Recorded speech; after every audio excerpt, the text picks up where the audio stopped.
un discours à tenir à ce gouvernement-là, c'est quoi exactement par rapport à la situation économique du pays? Parce que le débat est très passionnant, hein. Il est monté à un niveau très, très intéressant, surtout si doomu daara yi.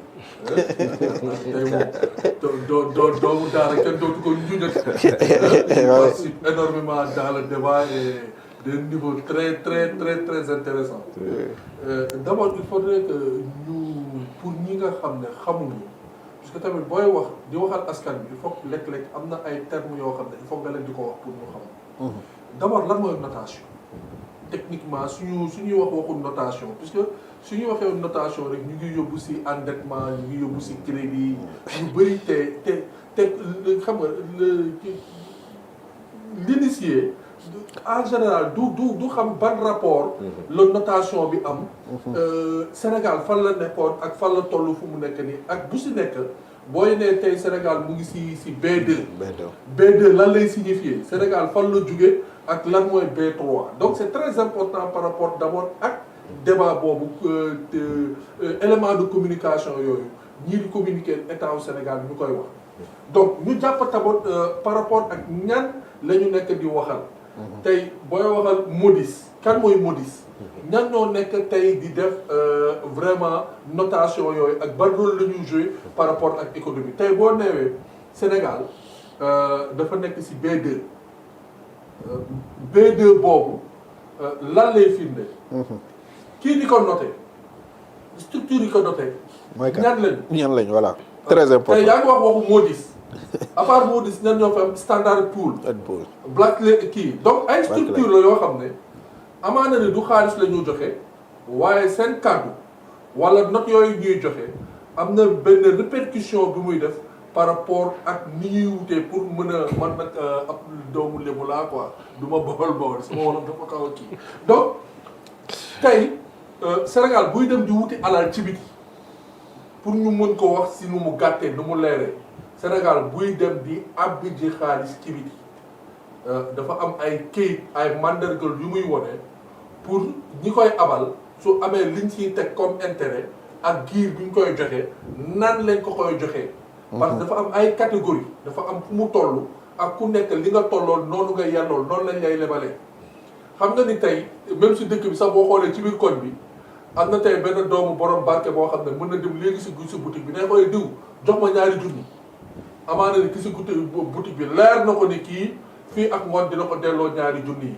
donc du am sikki sàkk pour jox ko ñaari junni yi ute nag kenn koo xam ne mu ngi ci biir koñ bi su ñëwee taxaw si boutique bi ne koy amal ma ñaari junni da koy ne looy doyee ñaari junni yi d'abord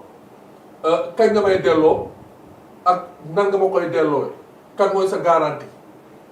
donc noonu lañ ko war a mën a xoolee par rapport ak notation yooyu Sénégal tolloon na si marché bi foo xam ne eggoon na foo xam ne ay risque delloowam crédible na benn crédible par rapport ak mouvement financier bi si marché international bi tolloon na foo xam ne mënoon nañu lépp ba pare ni ñuy delloowee mu yomba ak échéance yi ñuy delloowee tamit mu nekk ay échéance yoo xam ne yu favorable la donc tey suñuy jooytu suñuy ñaxtu wax ji fi mu toll mooy ni que ñii bi ñu ñëwee dafa mel ni marché international bi xamul mën na am ñu ngi ko yóbbu si de effectuation mooy coow bi ñuy wax ñoom ñaar c'est à la suite de la déclaration du président Sonko wala c'est à la suite du changement du régime qui a amené quelques avant ça balaa ñu ne suspicion mais mënoon nañu ne quelques ralentis observations sur le marché international parce que loolu tamit day am c'est-à-dire nguur bu changé effectivement am na ay protocole yoo xam ne da nga ko teg puisque si saa si war nga mën a def sa évaluation def sa audit def sa ay kii compte public pour ñi nga xam ne ñoom ñoo la abaloon wala ñi lay war a abal ñu am benn orientation xam kii nii la ñu war a jëfante ak moom donc loolu moo indi woon rapport Cour des comptes boobu bon tey nag Cour des comptes boobu indi na coow bu bëri indi na coow bu bëri suñ ko politiser wul wax ko wàllum technique comme moom Camara ni mu ko waxee am na fenn foo xam ne on n'a rien compris on n'a rien compris ça moom il faut que ñu comprendre ko sur le marché financier Cour des comptes bi nga xam ne moo war a certifier li ñu am pour mën a joxe validité ak solvabilité wu ñun suñu ay exercice yi nga xam ne jaar na assemblée nationale wala am na leneen lu si nëbb mais bii ba dafa am leneen loo xam ne Sénégal tàmm ko woon xam c'est-à-dire ces secteurs parapublics yi nga xam ne seen tête dañ ko commencé woon wax alors que dans le passé récent même buñ ko occulté wul daaw loon dugg dans l'exercice du gouvernemental loolu indi na benn réeri mbir tey ban bor la ñu nekk di wax tey ban bor la ñu nekk di wax boru état au Sénégal y compris c'est-à-dire ceux qui sont dans l'exercice de l'exécutif gouvernemental wala boru état au Sénégal bi nga xam ne mooy ñi nga xam ne c'est l'exécutif de secteur parapublic et privé mooy ñi nga xam ne dañu dem ñoom tamit comme ni état au Sénégal gouvernement bi di demee à l'exercice des banques pour mën a lever des fonds noonu aussi la am ay sociétés yoo xam ne garantie wu état la ñu yore mais amuñu patrimoine amuñu exécution état pour mën a dem dans le marché international def des levées de fonds te loolu am na fi tamit. léegi nag bor bi si jàngat fan lañ ko war a mën a xayma ñii nee nañu ñoom dañu jàppoon ni que 13 000 milliards la. ñii orienté ko tey ne non egg na si 18 000 milliards ñi ne sax ñu ngi ne egg na ba 23 000 milliards. léegi contexte évolution boobu baromètre yooyu ñuy jël ñu def ko sous forme de diagramme fan la boor bi jugee en décadence. ñu mën ko teg pointé ak fan la kii bi ñëwee en décadence ba mu nekk lu défavorable tey conditions sur le marché international lan moo waral défavorable parce que tamit dafa am lenn lu ñuy réere mbir. Est-ce que le Sénégal est solvable? Et je pense que li taxoon Sénégal solvable à l'époque ba léegi mu ngi fi.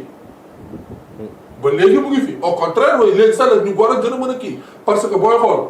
en termes de démocratie le Sénégal maintient toujours démocratie en termes de droit et de liberté le Sénégal maintient toujours ces termes de droit et de liberté en termes de ressources ce sont les mêmes ressources qui étaient là les mêmes fonds de remboursement ñoo fi nekk peut-être nag lenn moo si xaw a évoluer peut-être foofu la ñoom ñaar ñuy coowee aujourd'hui les exécutants l'heure est venue pour dire que attention ce que j'ai trouvé ici et ce qu'on vous dit est diamétralement opposé les autres disent que non ta façon de dire les choses ne devrait pas être dans un état qui est à l'interne dans le marché financier international. Il y a certaines déclarations, ça crée des suspicions et ça crée une condition défavorable. Puisque, fi may daanele mooy ni que gis ngeen dans le marché international des finances benn claque de doigt benn ciibatu rek mën na la daane benn si wala benn non wala benn virgule rek am na benn déclaration boo xam ne léegi président Bassirou Diomaye Diakhar Faye bu ko waxee léegi sunu marché monétaire yëpp sunu marché économique yëpp chuté comme am na tamit benn wax boo xam ne mën na ko wax léegi susciter ay garantie susciter benn intérêt susciter benn kii boo xam ne kii toutes les ñi tey woon seen xaalis pour investir si saa si dañu bëgg a ñëw dañu bëgg a profiter parce que dañu jàpp ni que comme ni ñu koy waxee si bourse bi actuellement le bourse et cette bourse là est favorable donc mën nañ ko kii comme ni nga mën a chuter tamit à travers loolu donc sur le plan économique est-ce que de situation boobu d'ailleurs moom lañ nekk di dund nii bon xam nga le discours politico-politicien ak le discours économiste donc c'est les économistes cette baromètre d'évaluation est totalement différent de politicien bi nekk si terrain bi li muy wax xam nga indice bi fan lañ koy xamee si PIB bi par rapport à la population aujourd'hui que disent les populations par rapport à l'économie nga bàyyi xel si benn affaire ñun dañu endetté wu pour lan pour faire vivre nos populations et mener également vers les investissements tey le secteur de l'investissement au Sénégal baromètre yooyu dañu war a xool tey suñuy wax waxu indice waxu notation au-delà du PIB bi dañu xool aussi les investissements et les investissements qui sont en cours sont-ils en déphasage ou se sont en dégradation aujourd'hui l'indice de remboursement de la dette fan la toll c'est global ou bien c'est inférieur je pense que sur l'aspect économique indice économique foofu la ñu war a mën a nekk et c'est aujourd'hui cette situation économique est favorable à la panier de la ménagère est-ce aujourd'hui le Sénégalais lambda pas le Sénégalais qui est-ce aujourd'hui le Sénégalais se sent dans l'économie qui est aujourd'hui également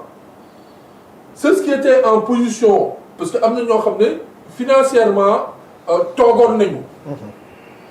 puisque boo xoolee décadence 6 mois avant les élections circuit monétaire bi dafa xawoon juste stagné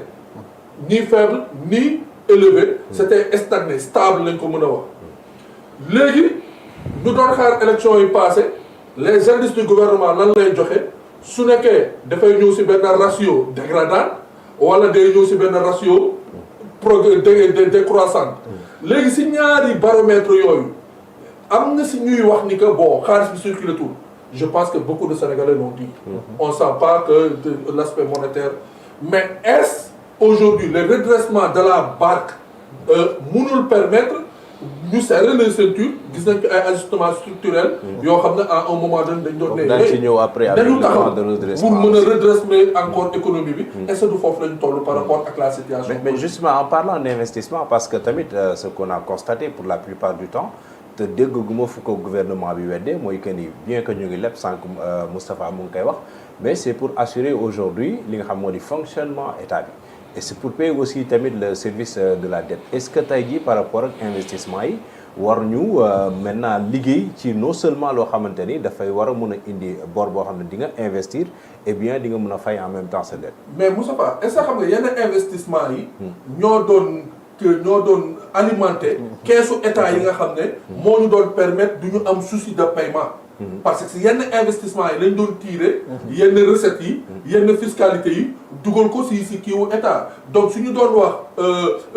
pouvoir de kiiwu état. si loolu la tey investissement yooyu. train de vie de l'état pour ñu rabaisser ko ñu école mais boo xoolee tey boo investirul.